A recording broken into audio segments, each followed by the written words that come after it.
front, and behind me, my place in the front, there was my mother's little house. Then behind my mother's little house, there's my sister-in-law's little house. So it's very much a family land that's left now. But the Savoy, when they did build their hotel, they came and built their barrier right on the boundaries. And in the meantime, because the land had been left idle for so many years, my husband, who loved plants, as you know, he had built a lot of very big, tall trees, and we had kept going a little bit more. When they built, they made us remove all these trees because they said, this is our land. You have to get it out. So even today, there are some palm trees that are on their gecko bar side, which actually we were just trying to make it a little bit safer for us to live. Because for many, many years, that property was left idle. They put a car park one time there. People would come and have their music, their parties. And the sad part was Beauvalon was left idle for a very, very long time. And half of it is still idle and left without any purpose. If you take property, surely you have a purpose. And you've got to build on it. Either a school, a hospital, maybe then we would have accepted that. But to leave it, it's pure malicious, really. Yeah. Pure So malicious. there was no sort of national... if there was, how come it was left idle? Because Savoy only built, 6-7 years ago, maybe 5 years ago, that they built that. So Savoy would be a combination of a portion of your land, your land, and then they bought another piece of land also? No, No. they bought the property of Mrs. DeLong on At the back. which At the back. they didn't even pay. Yeah. Yeah, we were more in the front, and then I think there was Mr. Dulom at the back. Mrs. DeLong on the back. Yeah. The Stevenson family. you. So in your view, this acquisition was really a malicious acquisition? Definitely. And My parents Yeah. were too old to do anything. Come Yeah. on. yeah. And with the exception of George and myself and Philip, my eldest brother, we were the only 3 children living in the Seychelles at that time. And then Ben, my other brother, came. And so there were 4 of us, and it was malicious. It was And- uncalled for, really. And motivated because of your relationship Re- with the Yes. Camps. And it was purely family, and up to today, for me, they are still part of our family, because you know how certain friends become your family, even if you're not blood related. When they had the acquisition of the land, did you as a family receive any amount of money for this deal? You know, that's where I'm not so sure, because there are certain letters that said my mother was offered 400,000 rupees from Mr. Padiwala, the lawyer. Yeah. Whether that money was ever received, we don't have any receipt on it or anything like that. No. But it was offered. But we don't have a letter saying, thank you, we've received this money. No receipt? No receipt or anything like that, confirming that. But it was 400,000 rupees, and it was supposedly for the Hotel des Seychelles side, and not the Savoy side. I think what is a bit puzzling maybe for you all to understand, there were 3 properties. And then once it was acquired, it became one property in the government books. Okay. Yes, Yeah. that's what is Yeah, confusing, yeah. and to sum it up, that's what it is. Yeah.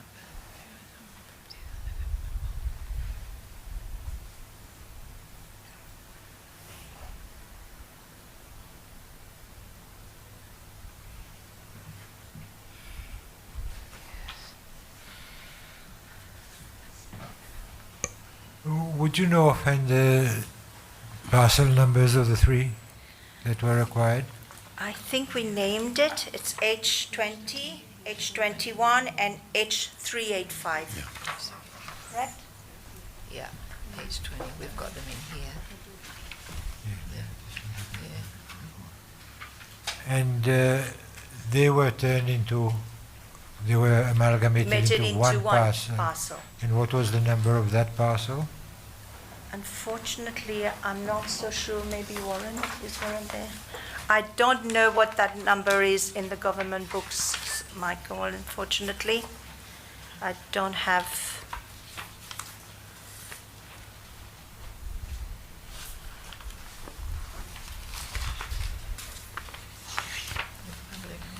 It's all right. Because in our, it always stays, find it. you know, in all the papers I have from my parents still dates back to those 3 plots. No, Yeah. we'll find the parcel number. Okay, thank you.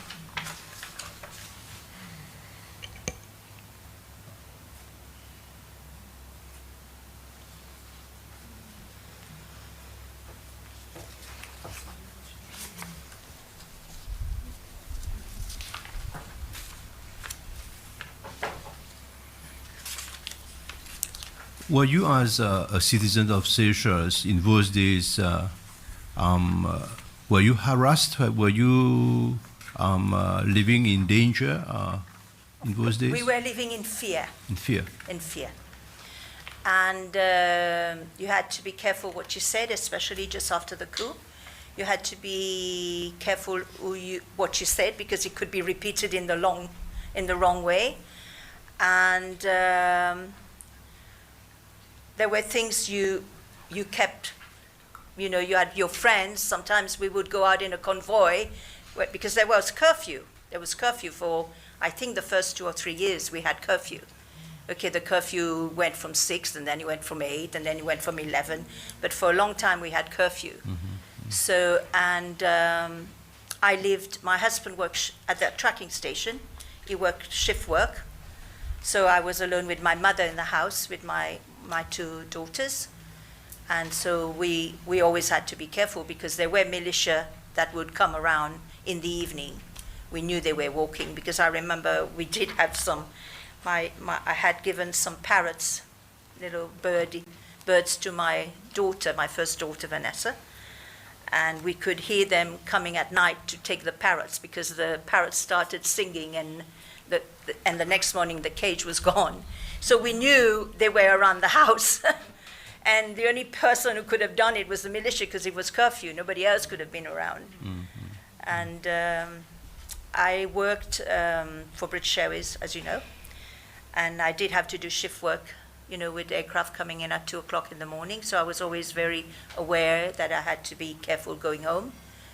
But I cannot say anybody ever bothered me or threatened me outside. All I know is that when British Airways eventually closed the office in 1981, because the company wasn't making money, and government decided they were going to do a general sales agency. And we were just maybe eight staff left. And everybody in the office was offered a job except me. So then I knew I was not part of them. And it hurt at that time, but you know, you can turn something bad into something good, a positive, and I did. I went to my boss and I said, can I stay as British Airways representative? Somebody's got to take care of the business. And we had all been given our severance papers. And they said, okay, we'll keep you for 3 months, maybe 6 months. But at the end of that, if we don't want you, you're going to lose your severance pay. I said, I'll take that gamble. And the rest is history. I stayed. They made me manager. I was the first local manager appointed. And my world was with BA. And I came to your country, and I met you. Oh, yeah. So was your husband British? He was American. American. Yes. That might have helped you a bit, I think. Well, he did. That's in those days. Yeah. That's what I say. In those days, yes. Yeah. And they work at the tracking station, and they were, you know, they just did their jobs. They didn't get involved in anything politically.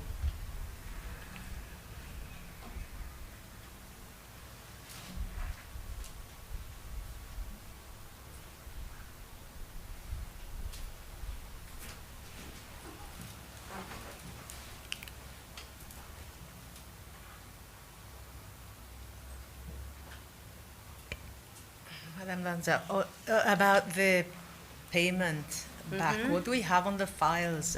3 letters, one from Mrs. Enna Lefebvre, Lefebvre, that's yes, my mother. Urs Lefebvre, confirming in 1994, 31st August 1994, confirming that we accept the 400,000 rupees for the Hotel des Seychelles that we sold to Mr. Legrand and so on. And then there is another one from Monsieur Pardiwala. Yes, I have those as well, yeah. Yes, But that's what in I said. 1995 by then, November 1995, confirming again that the offer has been accepted, etc. And then in 1996, another one from Mr. Pardiwala, saying that the government has now made a payment of the second installment for the amount of 329,000, etc. So I guess we can take it that Maybe the it was money was received. paid, Maybe or- it was received. I don't know. Like I say, we don't have any paper, or my mother never said if she had it. And if that was received from her, I would accept it, you know, because she's not there to say yes or no. Then our biggest, what we're fighting is not so much for Hotel des Seychelles. We're fighting for the other property. Yes, yes, yes. Because we can keep this as a fait accompli, because it's a question mark, as we know. And my mother did say, you know, she also went to Judge Sauzet in those days, and Judge Sauzet used to tell her, just forget about that, concentrate on the next property, which is where the Savoy is. Because that's you know, it's a question mark. I cannot say yes and I can't say no, because she's not there to answer that one. Excuse me, but you see all these years that they have taken the property, we never got any rent during that time, which was probably 10, 14 years. We used to have a rent of about 1,000 rupees every month From the Hotel des Seychelles. from the Hotel des Seychelles. Company, yeah. And I think that was wrong. And my mother needed that money to live on. Nothing was cheap. Yeah.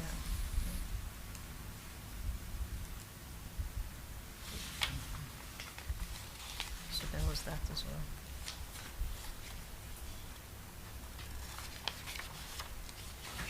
And there was an option, right? So there was the Hotel Seychelles, and then the gentleman that had rented or bought that with the deal where he'd pay in 15 years and pay interest monthly, and he had an option which he didn't exercise, if I Right. understand. Yes, that's But it. then Hotel Seychelles still claimed that they owned that Because they had amalgamated the properties Into one plot. into one plot. into one to plot. Hotel Seychelles did that. Yeah. They registered it, so As they one. resurveyed it and registered it as one plot, Plot. taking that part on which the option had never been exercised. Right. And if you look at the first time, the property was never surveyed.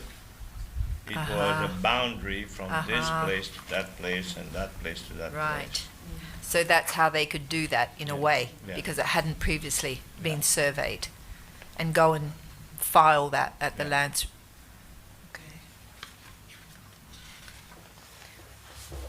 I think you will also have on file a letter dated 10th of May 1994 from Mrs. Tomei at Eniatlo. That details mostly all the.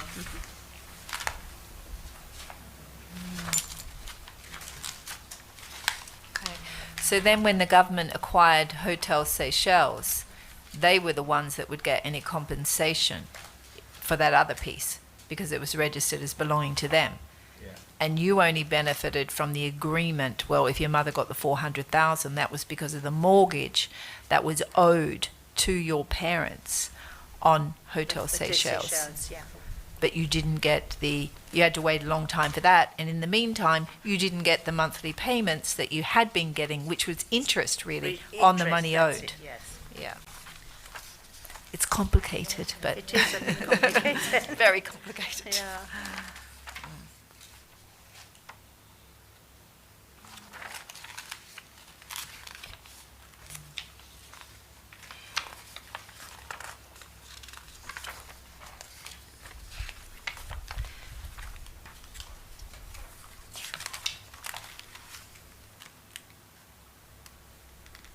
And I think it changed hands 3 times. Mr. Legrand, without paying Yeah, my parents, I sold it to know. us to see Yeah. this. I mean, Then how could he do that? There was no charge registered on it was all with Mr. the notary in those days. right. Because it's surprising that he could do that. Yes. Yeah. Yeah, I was wondering about that as well. I mean, And how when come... he ran away, by the time we knew he had gone, he had left the island. Okay, and he sold it to whom? Is it SDC? In He those sold it to Oh, the SDC first. Seychelles Tourism Development Development Corporation. Company, They were based in SDC. Islam, Yes, yes, Ghana. yes, And yes. then they sold Okay. it to Schnitzenbaumer. So it changed hands, and in the meantime, my parents never got paid. And by the way, I like to put it, when Jerry Legrand came to the island, he came on a wheelchair. And he told my father he had 2 children to feed, and he had problem, and we thought he was paralyzed. But after a while, about 2-3 years later, he started walking. That's how crooked he was. Anyway. Played on the sympathies of a decent person. My father was Yeah. father was a hard worker, Yeah. but he was not a businessman. He was the provider.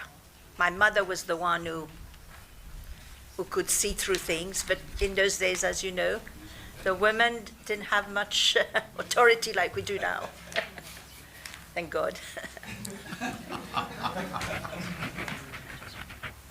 And I was also wondering, when the property was changed from SDC, if they got the permission to buy it, and when Otto Schnitzenbaumer bought it, if they had the permission to buy it, because I think at that time there was a law, if anybody buys some land who was not British subject or Seychellois, had to get special permission. I would like you to look into that, please.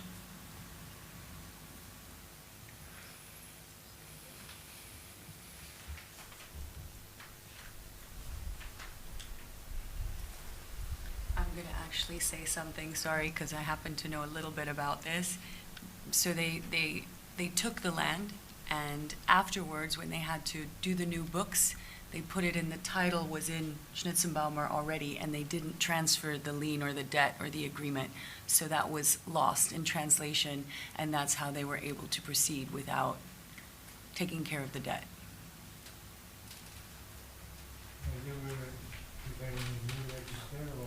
Correct, they redid the register or redid the books, and that's when nothing transferred correctly. And so it was the government's fault in that scenario, yeah.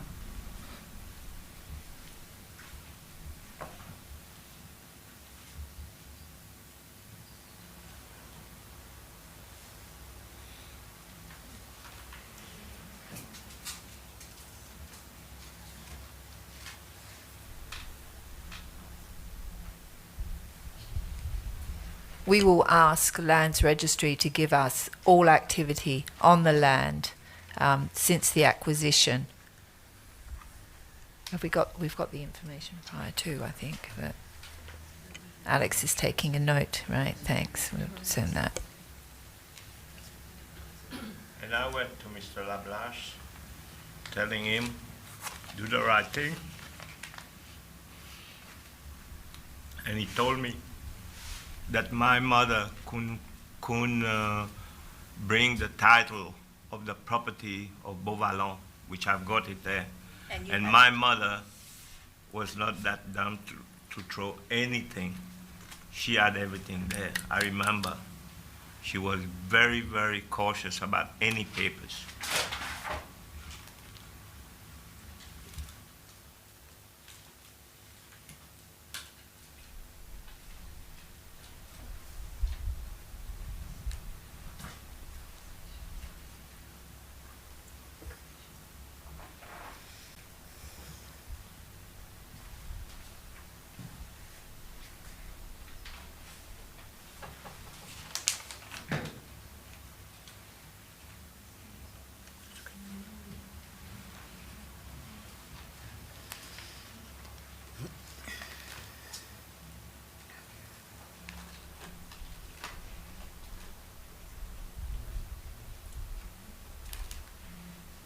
We will also ask Mr. Leblesh for the file. He's been very helpful in giving us a file in another case, and the files can be quite revealing as to intentions as well. So we will ask him if he's listening. He should be working. But if he's listening, he's coming at 1 o'clock. He could bring the file. Yes. That would be very helpful. I can give you also more of my mother's files, but some of them, the papers have little holes in them, and Concrela has been in there, as we say in Creole. Yeah. But Cockroach. yeah. It's a story of the Seychelles with Yeah. files, Well, unfortunately. I don't think we Well, had I filing understand that cabinets somebody- in those days. Somebody one time had a bunch of money in a llama, like I said, and when they went to look for it, it was all eaten by Cockroaches. no, by kaya, termites.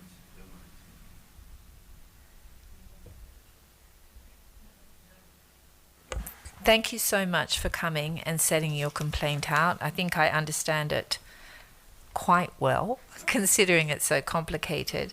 We do have Mr. Leblash coming up at 1 o'clock today, and he's been asked to brief us on this case, so we should get more information then. We will go to Lands Registry and get all the activities, so those questions that you have about how much it was sold for and whether this man had permission, etc., we should be able to find that out. But thank you, and thank you for setting your complaint out in public session. I think it's very important. That's fine. Yeah. I appreciate all you're doing. I've had involvement with this young gentleman, and there's another lady, and I think you're running a very professional team. Congratulations, and I wish you all the best. Thank you very much. We really appreciate that. It's a lot of hard work, especially for the staff, who I'm sure feel very underappreciated, right? They're too busy. We're too busy to appreciate them. I But don't know why they always smiling, which I think is it restores your faith in the Seychelles, because we do have good people here that can work. We do, and we just need to put them forward and give them that opportunity. We certainly agree with you. Thank you. But thank you very much. We will adjourn now, and we will return at 1 p.m. where we will hear from Mr. Leblash in relation to a number of cases we've asked him to brief us on. So we will adjourn and we will return at 1 p.m. Oh, sorry, 12. No, 1. Yes, that's right. 1 p.m. Yes, sorry. Thank you. Thank you.